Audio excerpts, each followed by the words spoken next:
Cerita diawali dengan memperlihatkan pasangan suami istri. Ada Bang Yugang, cukup sulit untuk mengucapkan nama Korea, jadi kita panggil saja Asep. Dan ini istrinya Yunsu. Asep sendiri berkecimpung dalam bisnis properti, sehingga tidak heran jika saat ini dia punya rumah yang mewah dan besar, juga beberapa fasilitas yang tidak kaleng-kaleng. 그래, 청소가 왔다. Saat itulah Yunsu meminta izin kepada Asep untuk pergi liburan bersama teman wanitanya, di mana Asep diminta untuk menjaga anak gadis temannya tersebut selama dia dan ibunya pergi liburan keluar kota.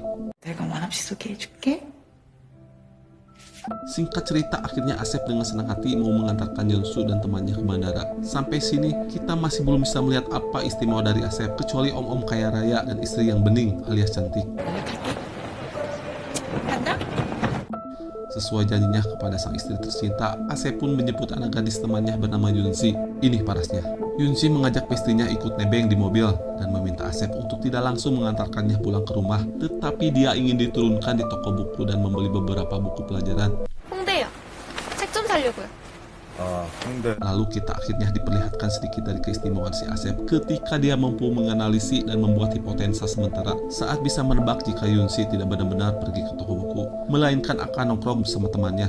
Sadar hal itu, Asep sama sekali tidak melarang atau memberi nasihat dan justru malah memberinya uang jajan agar Yunsi bisa mentelaktir bestinya tersebut.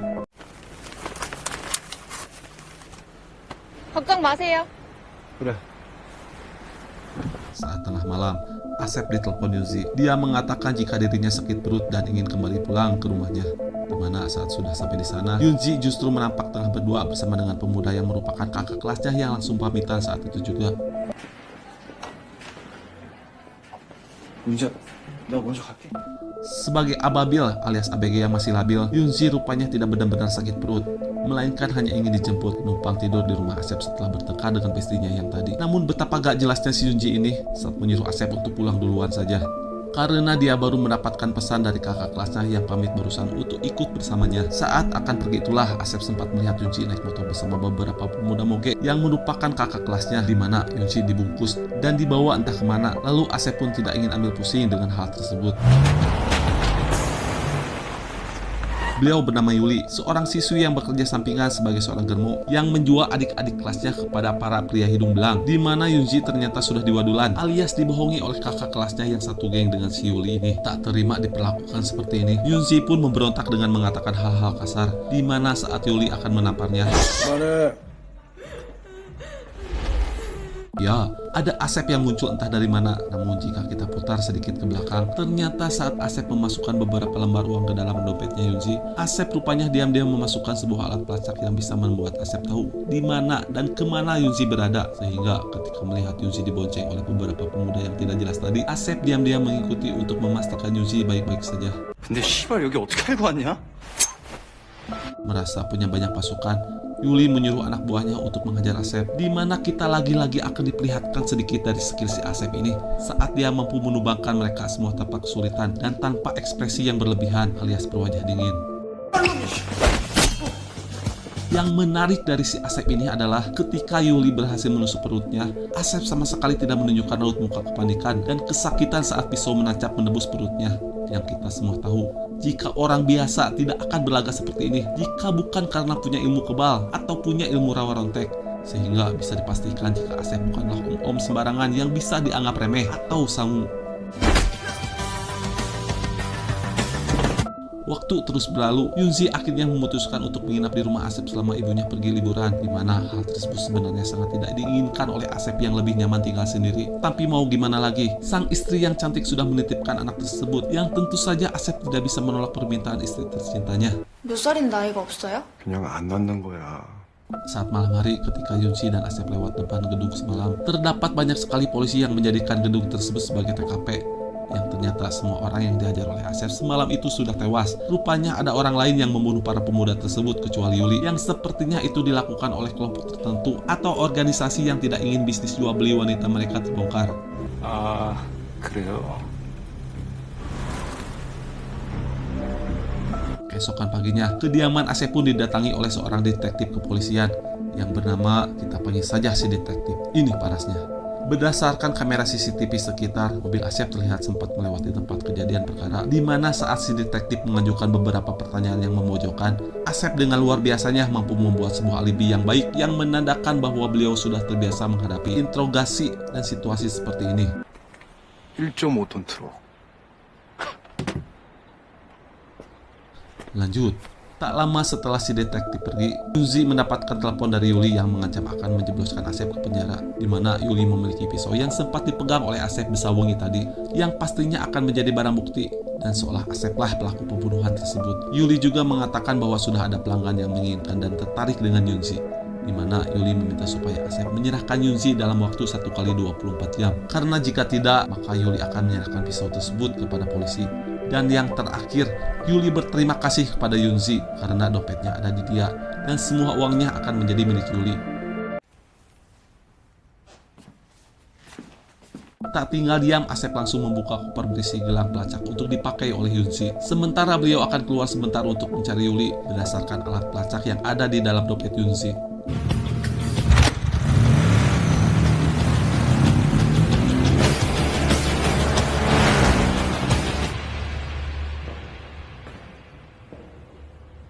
Alangkah terkejutnya si ketua preman dan Yuli ketika melihat Asep ujug-ujug ada di sana, di mana si kedua preman pun menyuruh anak buahnya untuk menghajar Asep. 뭐야? 사장님. Dengan wajah dingin tanpa ekspresi, Asep pun berhasil mengintimidasi Asep pun berhasil mengintimidasi Yuli dan si ketua preman untuk diam tanpa kata. Di mana saat mereka menolak untuk menyerahkan pisau, Asep dengan santainya melukai si anak buah dengan cara memukul kepalanya menggunakan botol, bahkan menyayat tangannya menggunakan sebuah pisau. Sehingga ketika si bos merasa bahwa Asep bukanlah orang yang bisa diancam-ancam, si bos akhirnya menyerahkan pisau barang bukti tersebut. Dan lalu yang terjadi,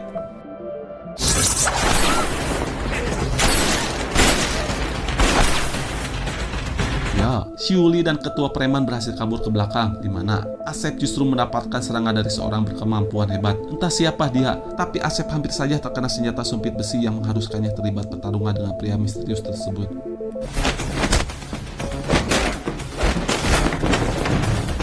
Karena tak ingin banyak berkeringat, Asep pun langsung melumpuhkan kakinya dengan mudah. Lantas dia pun pergi begitu saja karena merasa tak punya masalah dengan laki-laki pirang misterius ini.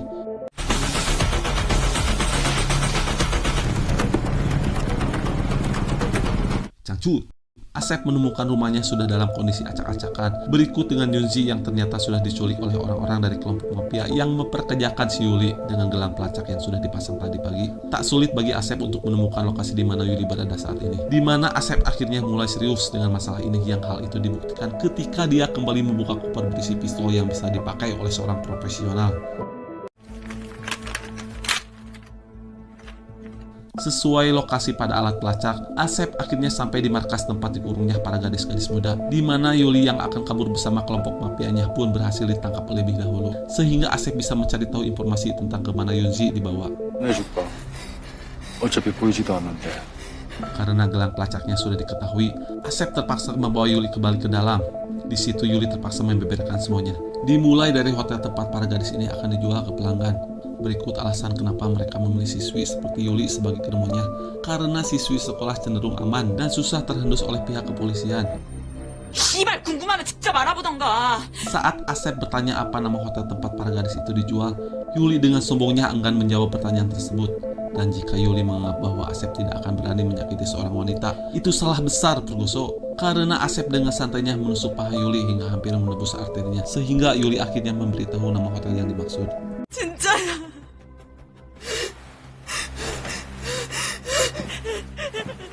Beberapa saat setelah Asep pergi, si detektif dan anak buah pun tiba di TKP, di mana si detektif menemukan si Yuli dalam kondisi tewas bersimbah darah, yang sepertinya pihak mafia sudah membunuh Yuli sesaat setelah Asep pergi, mungkin supaya Yuli tidak memberikan keterangan lebih lanjut tentang kasus ini. Asep pun akhirnya sampai di hotel yang dimaksud, di mana di situ dia langsung disambut oleh beberapa preman yang akan menghajarnya. Lalu tiba-tiba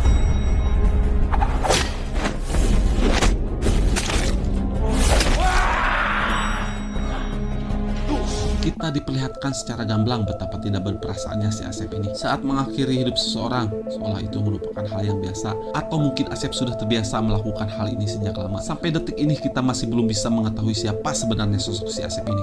Entahlah, mungkin hanya Mang Yadi Idai lah yang tahu. Kesan awal yang biasa saja seperti opa-opa Korea pada umumnya, tetapi membuat kita yang menonton tidak menyangka sama sekali jika Asep bisa bertindak senekat, sedingin, dan sebrutal ini ketika hidupnya disenggol hanya gara-gara anak sahabat istrinya diculik.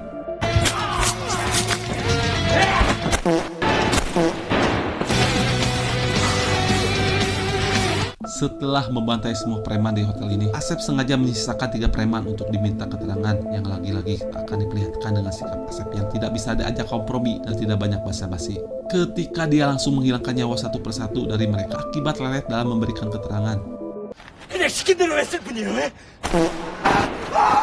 Berbeda dengan karakter-karakter utama di film lain yang kalau menggali informasi terkesan bertele-tele dan deles liat alias alot, Asep tidak ingin menggunakan cara seperti itu dengan langsung tembak kalau tidak mau bicara, sehingga satu preman yang sudah kena mental pun bersedia untuk memberikan informasi. Tetapi karena terlalu lelet juga seperti yang lain, Asep pun menembaknya tanpa rasa kasihan sedikit pun. Saat itulah muncul kembali si pirang misterius yang sempat menembaknya dengan sempit besi, di mana si pirang ini rupanya penasaran dengan sosok Asep yang bisa dengan begitu mudahnya mengalahkan dia di tempo hari.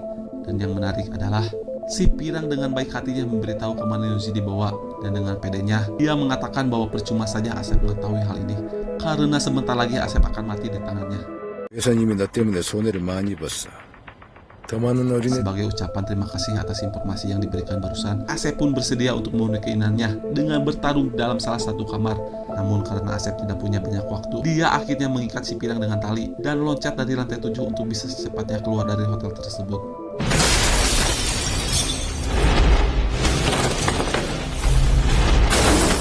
Tak diduga muncullah si detektif yang menodongkan senjata kepadanya, di mana Asep dengan santainya merebut pistol beliau dan memintanya untuk ikut ke pelabuhan tempat Yunzi akan diekspor ke Rusia.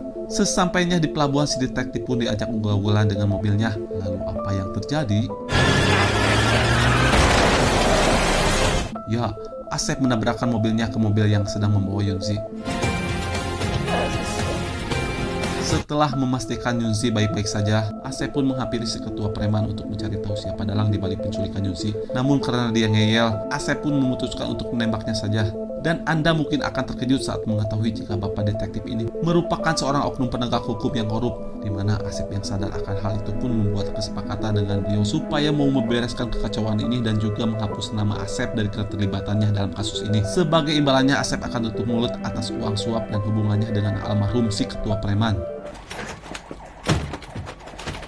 Asep dan Yunzi pun dirawat di rumah sakit berkat bantuan si detektif yang menjadikan mereka berdua sebagai korban, di mana si detektif masih penasaran dengan bagaimana Asep bisa mengetahui jika dirinya mendapatkan uang suap dan terlibat dengan kasus ini. Yang setelah dijelaskan, beliau cukup kagum ketika Asep menyadari hal itu saat jatuh dari hotel dan melihat mayat Yuli dalam bagasi mobil si detektif, yang pastinya itu dilakukan atas permintaan dari si ketua preman untuk melenyapkan barang bukti. 얼마까지 줄 수 있냐? Asep yang sudah terlanjur terlibat dalam masalah ini pun harus membereskan semuanya sampai tuntas, alias harus mendapatkan bos terakhir yang menjadikan dalang di balik penculikan Yunzi, di mana si detektif mengatakan bahwa kelompok mafia ini memiliki hubungan dengan mafia Rusia, sehingga beliau agak pesimis kepada Asep, alias meragukan kapasitas Asep untuk bisa mendapatkan otak di balik semua ini. Namun ketika ditawari uang yang banyak, si detektif setuju untuk membantunya mencari informasi. 돈 아주 많이 준다니까. Malamnya Asep ditelepon sang istri tercinta untuk bertanya kabar tentang dirinya dan Yunzi, di mana Asep mengaku semuanya baik-baik saja supaya Yunzi tidak khawatir dan bisa liburan dengan tenang bersama ibunya Yunzi. Terlepas dari reaksi brutal dan masa lalu yang masih misterius, Asep nampak sangat sayang sekali kepada Yunzi, sang istri tercinta, di mana hal itu juga menjadi alasan kuat kenapa Asep sangat ingin menuntaskan masalah ini secepat mungkin. Karena jika tidak dibereskan sekarang juga, para mafia ini tentu tidak akan tinggal diam dan mestinya akan mencari pelaku yang telah membantai anak buah dan menghancurkan bisnis surabi imutnya. Sehingga daripada membahayakan sang istri, untuk kedepannya Asep memilih untuk menyelesaikan masalah ini sampai akar-akarnya. 태어나면은 내가 이자는 안 받을게. Tak lama berselang, Asep pun ditelepon oleh si detektif. Beliau sudah mendapatkan nama orang yang menjadi dalang di balik penjualan gadis-gadis muda ini. Dia bernama Park, seorang pengusaha jual beli gadis Korea dan diekspor ke Rusia, di mana Park langsung dikejutkan oleh kemunculan Asep yang secara barbar langsung membantai seluruh anak buahnya. Ketika Asep meminta Park untuk menjelaskan semuanya, Park menolak buka suara dengan alasan yang cukup logis, yakni Asep akan tetap menghabisinya meski sudah diberikan informasi. Tetapi Asep rupanya bukan psikopat yang asal menghilangkan nyawa tanpa alasan. Yang jelas karena jika informasi yang diberikan Park cukup akurat dan masuk akal, Asep akan memberikan kesempatan untuk Asep hidup. 희망을 버리지 마. 잘하면 살 수 있다. Park pun akhirnya menjelaskan bagaimana bisnis ini bekerja. Dimulai dengan memperkerjakan pelajar sekolah seperti Yuli dan teman-temannya untuk mencarikan ABG yang sesuai dengan kriteria, di mana saat ABG sudah didapatkan, Park akan memoles para ABG ini untuk diekspor ke Rusia dan akan menjadi santapan para pria hidung belang yang doyan akan serabi imut dan daging empuk wanita Asia. Ternyata Park sama sekali bukan kelompok mafia dan tidak memiliki hubungan dengan kelompok mafia manapun. Ternyata alasan kenapa usahanya selalu aman adalah karena dilindungi oleh seseorang yang penting, yakni seorang hakim atau pejabat paling terkenal di Korea yang selalu membantunya membereskan setiap masalah.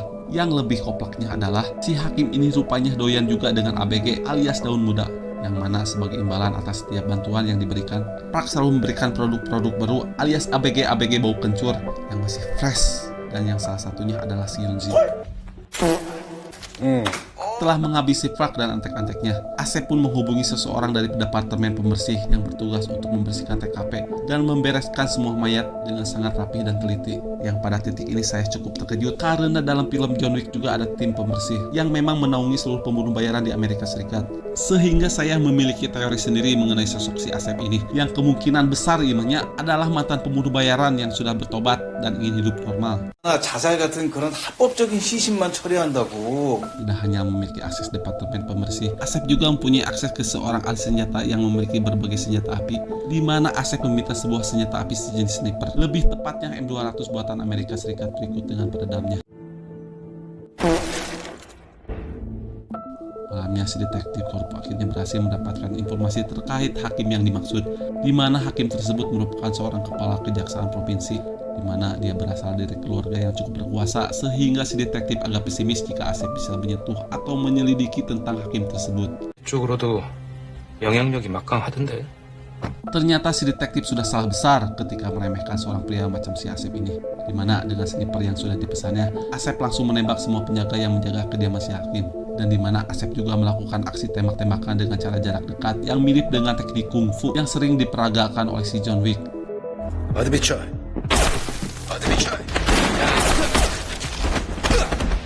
Itulah Asep kembali harus berhadapan dengan si Pirang alias pengawal pribadi si hakim, di mana si detektif juga muncul di sana untuk turut membantu si Asep dalam aksi baku tembak tersebut. Tapi tiba-tiba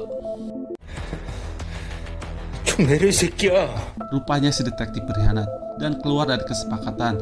Beliau dengan sengaja menjebak si Asep supaya datang ke tempat ini, di mana Asep dibawa ke hadapan si hakim yang sudah menunggunya sambil mainin surabi imut serta legit gadis ABG yang baru dipesannya. Benar kata si detektif, hakim ini sangat berkuasa dan memiliki jaringan yang sangat luas. Bahkan si detektif sendiri merupakan antek si hakim yang sudah lama bekerja untuknya, dan beliaulah yang suka membereskan masalah-masalah kecil untuk si hakim.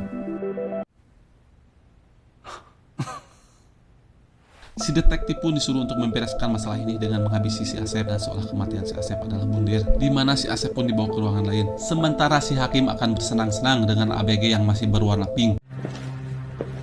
네 비리 증거.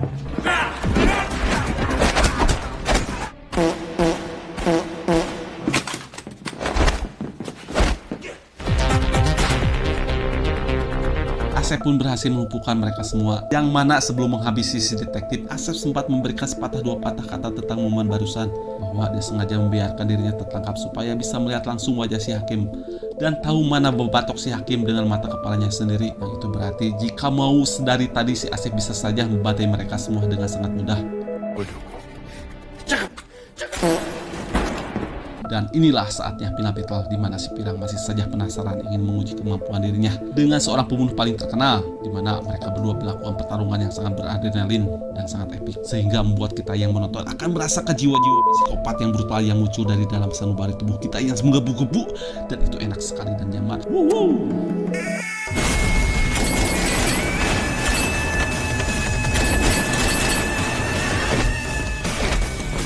Seperti Seperti yang sudah Anda bisa tebak, si Pirang jelas tidak punya kesempatan untuk menang dari seorang Asep yang memiliki skill edan dan level yang berbeda, di mana si Pirang langsung kelayangan sesudah dipek-pek si Rahna oleh si Asep. Yang dari situ malaikat maut pun tak akan lama lagi akan mendatangi si Pirang ini.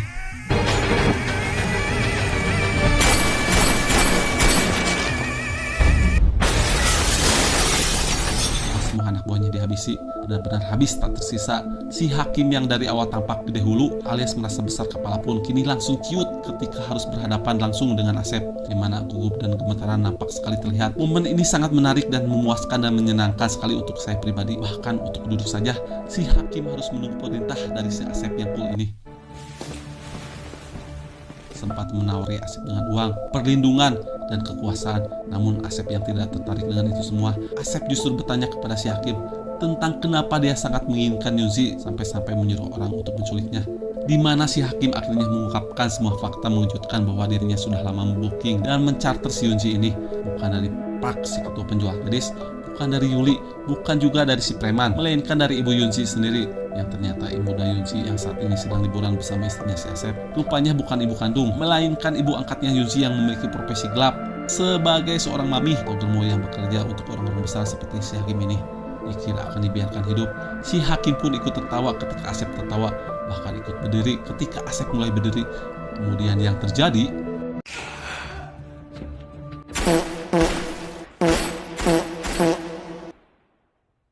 setelah semuanya selesai, saya ingin mengingatkan Anda kembali tentang sosok Asep yang sangat mencintai istrinya, di mana Asep akan melakukan apapun supaya istrinya tetap aman. Karena saking love-nya dan kadedehnya dia terhadap Yunsu, logikanya untuk Yunsu saja, orang yang baru dikenal pun, Asep bisa bertindak sehabis-habisan ini. Bagaimana jika istrinya dalam posisi Yunzi? Mungkin Asep akan lebih edan dan lebih brutal lagi dibandingkan dengan ini. Sehingga setelah mengetahui tentang ibunya Yunzi yang ternyata jahat, Asep langsung terbang keluar kota dan diam-diam menemui si Germo. Ketika tidak sedang bersama istrinya, Asep pun menanyakan alasan kenapa dia bisa berteman dengan istrinya dan mengajaknya liburan keluar kota.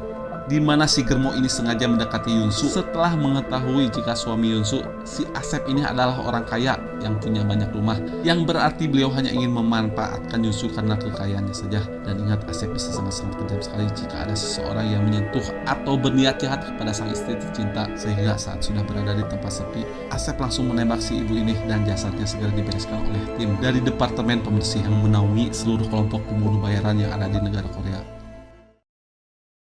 Tamat. Ending yang sangat keren. Secara keseluruhan film ini sangat-sangat luar biasa sekali. Saya yakin film ini akan ada kelanjutannya karena kita masih belum bisa mengetahui lebih dalam tentang sosok si Asep ini. Dan jika dari tadi saya selalu menyebutkan Asep ini sebagai pembunuh bayaran dan pembunuh paling terkenal, itu hanyalah teori saya saja. Tidak dijelaskan film ini secara detail apakah si Asep ini seorang pembunuh bayaran atau bukan. Jadi masih belum pastilah siapakah sosok si Asep ini. Jadi pasti akan ada film kelanjutannya. Sehingga pesan yang bisa kita ambil dari film ini adalah subscribe channel ini agar tidak ketinggalan film The Killer yang keduanya, Hatur Nuhun dan Permios. Alhamdulillah akhirnya beres juga ya ceritanya juragan. Sampai kuat nih haus dia, aduh. Itulah. Mantap.